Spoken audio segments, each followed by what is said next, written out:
Section 105 వచ్చేటప్పటికి minimum శిక్ష 5 ఏళ్ళు ఉంటుందండి. దానికి యావజ్జీవ కారాగార శిక్ష వరకు పడే అవకాశం ఉంది. అది నాన్ బెయిలబుల్ కేసు కింద భావిస్తారు.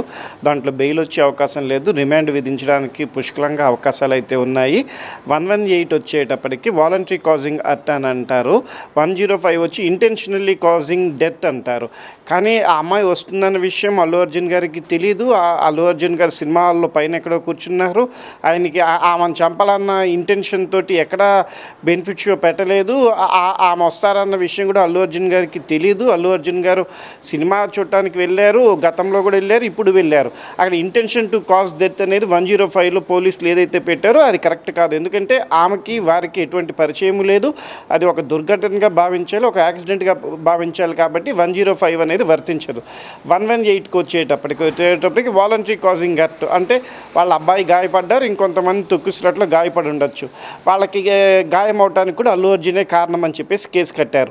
అది కూడా ఇప్పుడు అల్లు అర్జున్ గారు వెళ్ళి ఎవరిని తోయమనలేదు, తోసుకోమనలేదు, ఎవరిని కూడా ప్రేరేపించలేదు దానికి. కాబట్టి ఈ 2 సెక్షన్లు వారికి వర్తించవు. ఈ కేసులో వారిని ఏటుగా పెట్టారు, ఏవన్గా సంజయ్ థియేటర్ వారిని పెట్టారు. ఏదేమైనా పోలీసులు తొందరపాటు చర్యతో అరెస్ట్ చేశారనుకుంటున్నాను. గతంలో రాజకీయ సమావేశాల్లోనూ పుష్కరాల్లో చాలాసార్లు చాలా సందర్భాల్లో కూడా తొక్కిసలాట్లు జరిగినాయి. అది ఎక్కడా కూడా ఉండదు. అందులో కాంపన్సేషన్ కూడా డిక్లేర్ చేస్తున్నారు. కాబట్టి అల్లు అర్జున్ గారు ఇది ఒక దుర్ఘటనగా యాక్సిడెంటల్గా జరిగిన దాని కింద భావించి ముందుకు వెళ్తే బాగుండేది. ఈ కోర్టు వారైతే రిమాండ్ ఇవ్వడానికి అవకాశం ఉంది. క్వాష్ పిటిషన్ కూడా వాళ్ళు వేశారు, కానీ 12 వేయలేదని చెప్పి అది కూడా తోసిపుచ్చారు.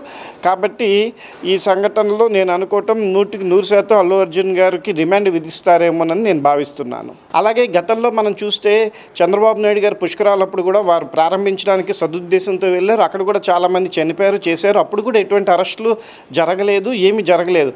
అంతేకాకుండా మన రాజకీయ సభల్లో కూడా తొక్కిసలాట్లో కూడా రెండు చోట్ల జరిగినప్పుడు హైకోర్టుకు వెళ్ళి ఇక్కడి నుంచి రాజకీయ సభలు పెట్టకూడదు, చేయకూడదు అంటే హైకోర్టు వారందరూ తగు జాగ్రత్తలు తీసుకొని పెట్టాలి తప్ప రాజకీయ సభలే పెట్టకూడదు అనటం సమంజసం కాదు అని చెప్పి హైకోర్టు కూడా పేర్కొంది. ఈ సందర్భంలో చూస్తే కోమటిరెడ్డి గారు ఇంక భవిష్యత్తులో ఎక్కడా కూడా మేము బెనిఫిట్ షోలకి అనుమతి చేయమన్నారు. అంటే రాజకీయ సభల్లో చనిపోతేనేమో రాజకీయ సభలు మీరు పెట్టుకోవటం ఆపరు, చేయరు. అట్లాంటి దుర్ఘటన బెనిఫిట్ షోలో జరిగితే మాత్రం బెనిఫిట్ షోలు ఆపుతామని ఏదైతే కోమటిరెడ్డి గారు అంటున్నారో అది కూడా సమంజసం కాదు. పోలీసులు తగు చర్యలు తీసుకుని తగు శాంతి భద్రతలకి విఘాతం కలవకుండా చర్యలు తీసుకొని అన్నీ సజావుగా జరపాలి. రాజకీయ సమావేశాలు కానీ, పుష్కరాలు కానివ్వండి, లేకపోతే బెనిఫిట్ షోలు కానివ్వండి. అంతేకాని బెనిఫిట్ షోలు ఆపేస్తాము అని కోమటిరెడ్డి గారు అన్న మాటలు కూడా సమంజసం కాదు. అట్లాగే ఇవన్నీ కూడా దుర్ఘటనల కింద భావించాలి. గతంలో చంద్రబాబు నాయుడు కేసులో కూడా ఎటువంటి అరెస్టులు జరగలేదు. కాబట్టి ఇక్కడ కావాలని దురుద్దేశంతో అరెస్ట్ చేశారా అల్లు అర్జున్ గారిని అని భావన కలుగుతుంది. కాబట్టి ఈ చర్యలు కరెక్ట్ కాదని నా అభిప్రాయం ఒక న్యాయవాది కింద. అల్లు అర్జున్ ఏమన్నాడంటే మేము ప్రీమియర్ షోకి నేను వస్తున్నానని చెప్పి పోలీసులకు ఇంటిమేషన్ ఇచ్చాము, మా ఇన్ఫర్మేషన్ ఈ ప్రకారం మేము వెళ్ళామన్నారు. ఆయన వస్తున్నాడు, భారీ ఎత్తున అభిమానులు వస్తారని తెలిసి తగిన జాగ్రత్తలు తీసుకోకుండా పోలీసులు ఇప్పుడు ఎదురు ఇలా కేసులు పెడితే ఏ విధంగా చూడాలి? కరెక్ట్.